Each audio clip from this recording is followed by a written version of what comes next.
Alright, from Riverside Lanes in Laughlin here for the title matches of today's JBT event. Both divisions just starting their title matches. Brandon Rother has dominated this tournament, but he finds himself in early trouble against red hot Zeke Trejo. Just shot 260 the last game to eliminate Gage Baker. Strike open 8 count for Rother, while Trejo, as you can see, started out with that early. To the right, wow, Evie Balea gets robbed in her second frame. She opened in her first as the top seed. That should have been a strike, but whatever pin that was didn't fall down. Going against Braden Miller from Utah, who has climbed the ladder to get to this point. Braden's got it by 16 to tie and 17 to finally win his first career title. Evie, the all-conference handicap bowler of the year 2 seasons ago, so continues her solid career. No trouble at the 8.5 pin. Great match in that last one. Zeke had the front 7 before a solid 8 pin in the 8th. He also climbed the ladder, beating Cameron Sager in another good match, 246 to 244, to open things up. As he has his first non-strike in the title match there with that 2-4. In case you're wondering,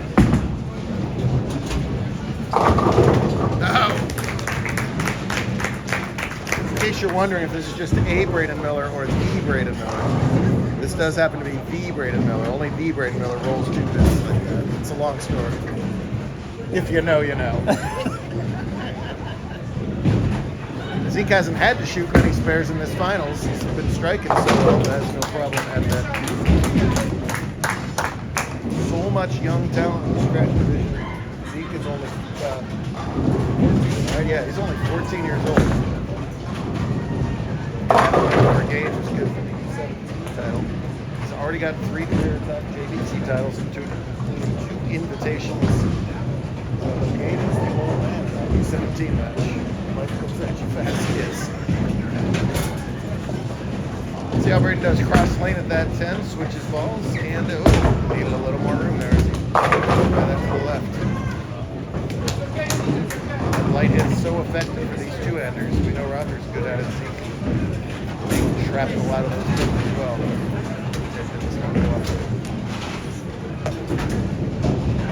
No wins yet for Evie this season. A couple top 4 finishes. Crashes high. We'll see if Zeke does his 10 pin. No, he does not. Yikes.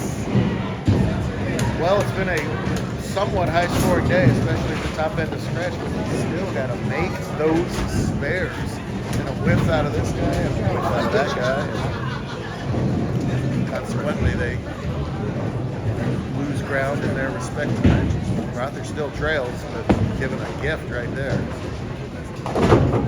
It just covers her 6-10. Well, on Route 66, the higher end scratch guys just tear up a pattern like that. You give them some misroom to the left, which is what that pattern really features. And these 2-handers can just absolutely light it up. Look at the tank that Rother throws. Boy, oh boy. But his body language tells the story. Balls have not been checking early like that. They've just been pushing all the way to the hole.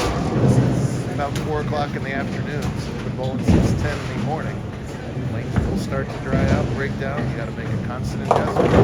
Rother has to decide whether he threw that bad or the lanes really are changing. If he has kept the lanes, because of course he doesn't. No bowlers ever throw that. Does the backup ball as he usually does to cover the 2 here, but given the gift of that missed spare by Trejo, he cannot take advantage of all.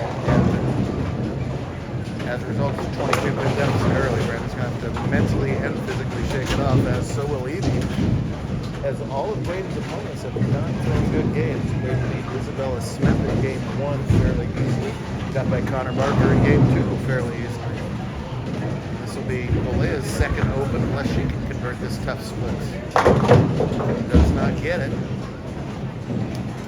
See if Miller's able to take advantage. Hey, big thanks to the whole team here at Riverside for having us. They put a bunch of funds into this center. Brand new surface, brand new pin setters, brand new front end. The place looks fantastic. Come on out and see it often when you can. It's a glasses off moment for Rother. When the spectacles go flying, Rother's really frustrated. If there's a in Rother's games, he can get really frustrated really fast. He's gotten way better at that as he started to get a little bit older, but still will rear its head when things don't go his way. Doesn't it for most of us, by the way. No problem with that spare. Miller got a nice break in the fourth. Let's see if he can consolidate. No, he can't. Oh! That will count as a break for sure as he turns the 310 into a much more makeable distance streak. Right back here tomorrow. We're going to play Rising Tide tomorrow. We haven't done that in quite a while. We are. Have you heard that one? Haven't done that format in a long time.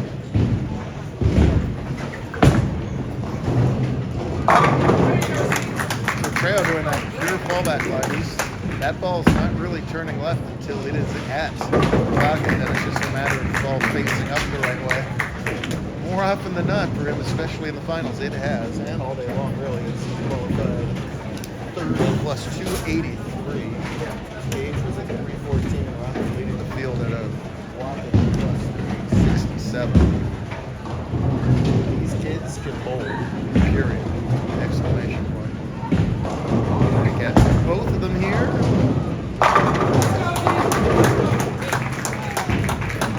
Zeke got a result out of that. He's got most of Vegas cheering him on over there. There's Bella, who's finished fourth today and second in the row. Logan made the cut today. Dana doesn't want to talk about it. Ricardo doesn't want to talk about it. Koa doesn't want to talk about it. RJ doesn't want to talk about it. So it's a limited, yeah, they're all taking lessons from Zeke over there right now. That's a move left for Rother, and it barely gets back there. It's the right move, I think. Ooh, Evie, yikes. Uncharacteristicness there. She's a very good spear shooter, but a whiff dramatic on that one. And Braden extends his lead on the bench. It's nice when that happens. Somebody's got to want to talk about it back there. She's talking about it. All I hear is her talking about it. Gage doesn't want to talk about it. Let's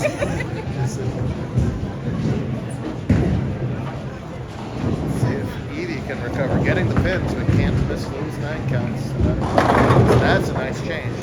It's a ball change. That ball held pocket nicely. Results out. Big shot for Roger here. Trails in the match by 20. Double up here, though. Oh, just hold drive.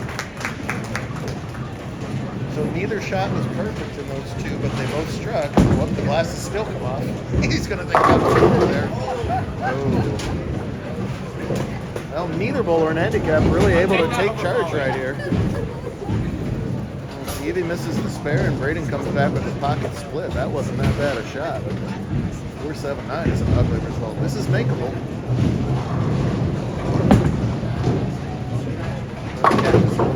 Catches a little bit too much of that 4.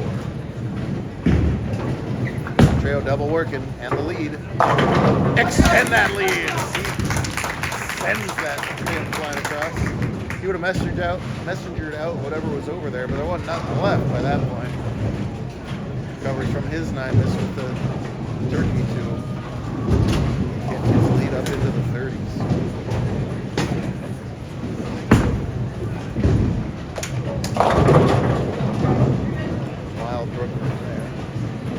Braden's career high finish is second place with us, and that was right here at Riverside a couple of years ago.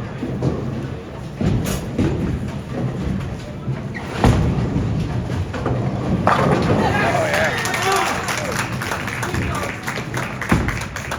That little mistake mid-game, but aside of that, this is what he's been doing all step ladder long. Doesn't look or bowl like most 14-year-olds I know. He is fearless. He is so good. And he's just, got the competitive nature down pat at a young age. Big shot for Belay to do some catching up here. That's pretty good, but just doesn't hang on. Rother in mandatory time. Just never really had a feel for this pair. He didn't strike a ton in his practice shots either. And never really had either lane down. And it's got late early on Rother. Yeah, I feel you, Brandon. Tough to lead a tournament on a high-scoring, top of the leaderboard as well. Nice fair here. And come out and throw by far your lowest scoring game of the day. Low previous game today was 211 back in game 3. Also had a 268, a 258, and a 289 after. So it was just crunching racks all day long, but not to be in this last game. That's bowling. That happens.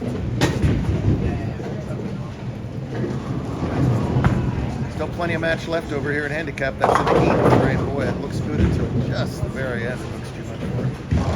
Evie, I don't know if it was in the off season or really early this season, finally added a lot more ball speed. To my mind, she was just kind of just sort of babying the ball down there, and she's throwing it much faster, and the results have been much better.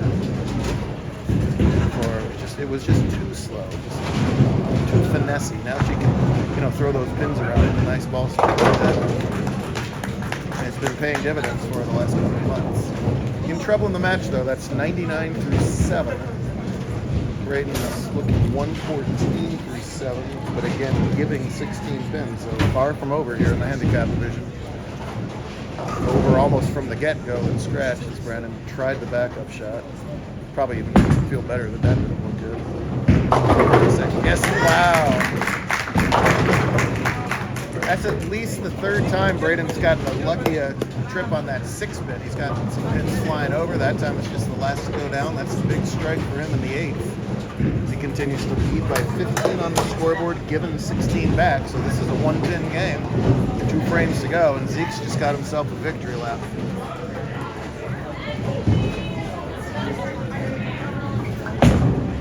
People who... Oh! I actually would have liked that so much. He's starting to feel himself, and instead it's a Ripper 5 as his fan club lets him know about it. Meanwhile, a big shot from Miller. Whoa, breaks up the split, though. Remember the deal. Remember the deal. If he makes this, you owe him. It's not a one-way street.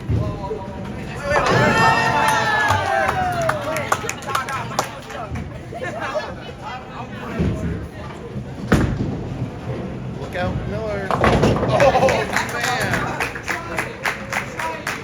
Boy, just shaved enough of that 3-pin to convert that. That's obviously an enormous spare. It's coming down to the last couple shots here in handicap.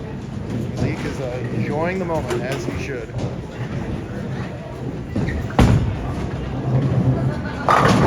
Yeah. Being at least the 220s again as we're in for 235. Evie and her night. Yes, ma'am. Good time to throw her best shot of the match right there. That was dead perfect. That keeps the match 1 pin going into the 10th. Call it like I see it, dude.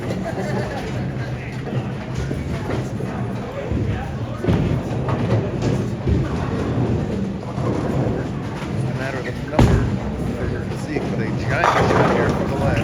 Oh, it's wide. She watches back this back on tape. She'll see her elbow bumped out. When that happens, you lose all the leverage on the shot. The ball will dart left and not enough time to recover. But a makeable spare here. Let's go, Zeke.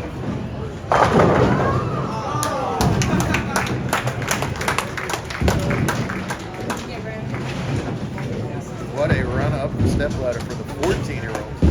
Oh no, and Evie misses that spare, yikes. So she finishes out with 47. Braden needs to win by 16 to tie, which would be a 163. 9 out is 162, so he must mark. Boy, and again breaks up the 310 into something simpler. He's been flirting with more danger than he's got, but he must make this. This is a 1-pin loss if he misses this. He's up quickly. But he is all over it. Well, I tell you, I'm not sure if he did the math. It's probably better if you're not doing the math up there in that scenario. But he must make that spare. He was up very fast at it. Now stay behind the line and become a JBT champion. There's your winner.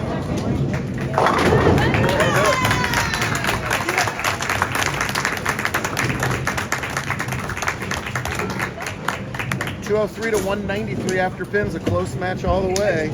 Evie will have another day, but this guy is finally a JBT champion, and to add another one to the Utah collection of JBT winners. Real good stuff. Good vibe all day long. We're going to do it again tomorrow right back here in Laughlin. Good stuff.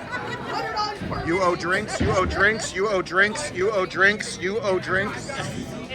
It's the crowd, you know? The crowd owes you drinks for that, The sir. crowd helped me, you know? That always helps. Excellent performance.